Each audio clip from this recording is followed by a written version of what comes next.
महाराज उसी समय ये कहा करते थे कि मैं गंगा जमुना के बीच का मेरा जन्म हुआ, समय आने पर बता दूंगा। मैं इसलिए इस चर्चा को कर दिया कि 2005 की बात आई, जो मोहनपुर भौरक पहली पर कार्यक्रम हुआ था, वो 19 दिवसीय काफिला था। उस काफिले का पड़ाव मेरे जिले भदोही में भी उसी बाबूसराय के थोड़ी ही दूर पर एक गिरजबड़गांव स्थान है, वहीं 10 अप्रैल को था, 9 अप्रैल को यहाँ भी अप्रैल के महीने में ही था। हमारे यहाँ सुबह का कार्यक्रम था और यहाँ दूसरे मीटिंग का कार्यक्रम था, और उस समय संगतें कुछ हो गई थी, लेकिन उसके बाद इतनी तेजी से गुरु महाराज का बीजारोपण हुआ। आपकी जिले की संगत दिन दुना रात चौगुनी बढ़ी।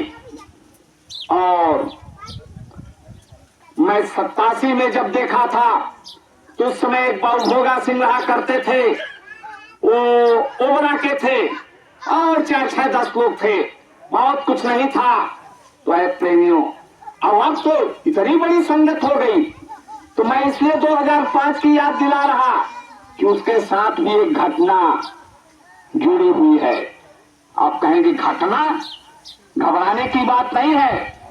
जब वो काफिला आ रहा था, खितौड़ा के पास उरेन जगह है, और उरेन में भी सत्संग था 19 दिवसीय काफिले का, और यहां से यानी 10 अप्रैल से 5-7-8 दिन पहले की घटना होगी। और उरेन में सत्संग मंच पर गुरु महाराज ने सत्संग फरमाते हुए अचानक में ये बात कह दी, मेरा जन्म पास के गांव में हुआ। अब तो क्लियर हो गया कि इधर गंगा और उधर जमुना, गंगा जमुना के दो आबले बीच में। कौन सा गांव? पास के गांव में। जब स्वामी जी महाराज मंच से उतरे तो जो स्वामी जी के आसपास इर्द गिर्द रहने वाले प्रेमी थे, प्रेमियों ने डरते हुए, ऐसे नहीं, किसी की हिम्मत थी, कहा हुजूर मौज हो जाए, दया हो जाए तो उस स्थान का दर्शन हो जाए।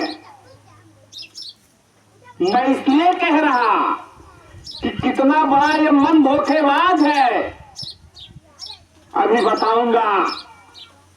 तो